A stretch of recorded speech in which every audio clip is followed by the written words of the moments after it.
Join me as we discover, learn, and succeed in the new normal.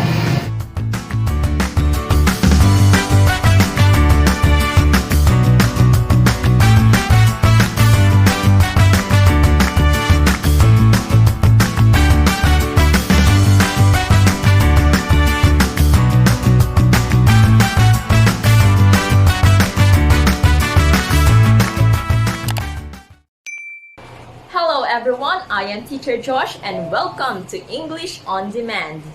Join me as we discover, learn, and succeed in the new normal. For today, we're going to talk about linear and non-linear text. To start, let's look at the following definitions.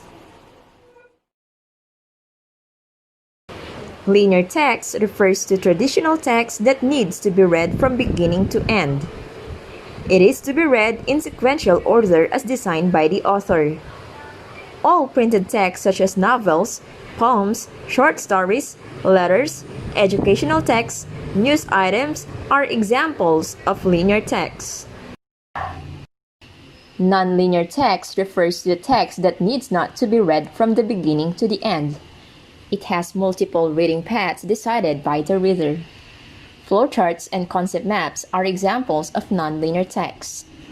Let's take a look at the following examples. Which do you think is the linear text? And which do you think is the non-linear text? Very good. The first picture is a linear text, and the second one is a non-linear text.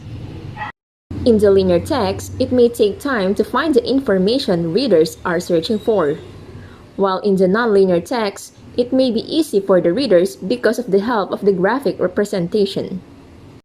Moving on, let's study textual aids which are non-linear. First, we have the cause and effect diagram. Cause and effect diagram emphasizes the connection between the different concepts. This is called the most beneficial organizer. Look at the example, garbage everywhere. What do you think are the effects of throwing garbages on our environment? Can you give one?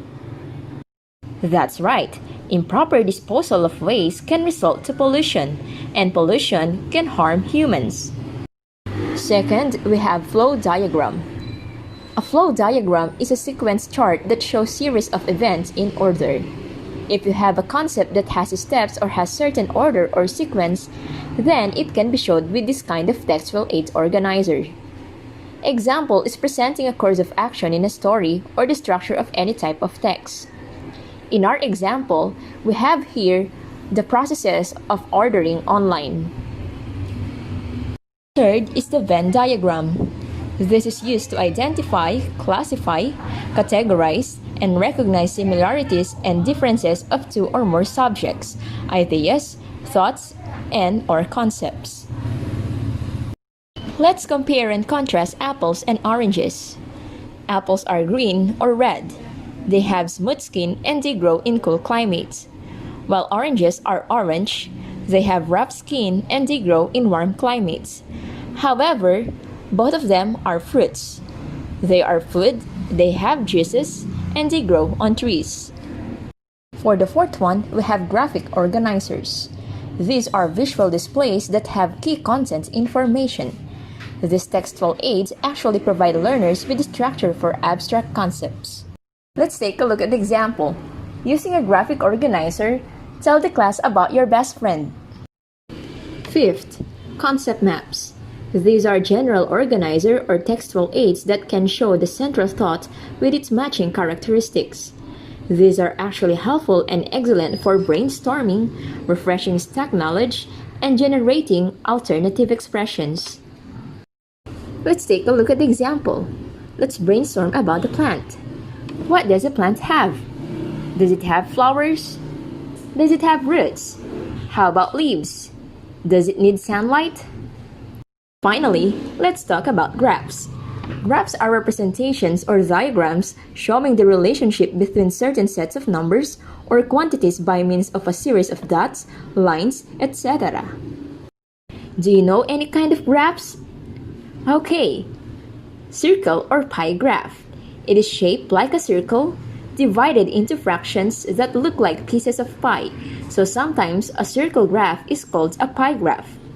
Many times, the fractional parts are set in different colors and a key explains the colors. We have here an example. This pie graph shows the 2019 Internet Minute. This is what happens in an Internet Minute. Within 60 seconds, these things may happen. Next, we have a bar graph. This is a chart with rectangular bars with lengths proportional to the values that they represent. The bars can be plotted vertically or horizontally. A vertical bar chart is sometimes called a column bar chart. In our example, the survey showed the impact of social media on the mental health of young people using a bar graph. Now we have a line graph. A line graph is useful in displaying data or information that changes continuously over time.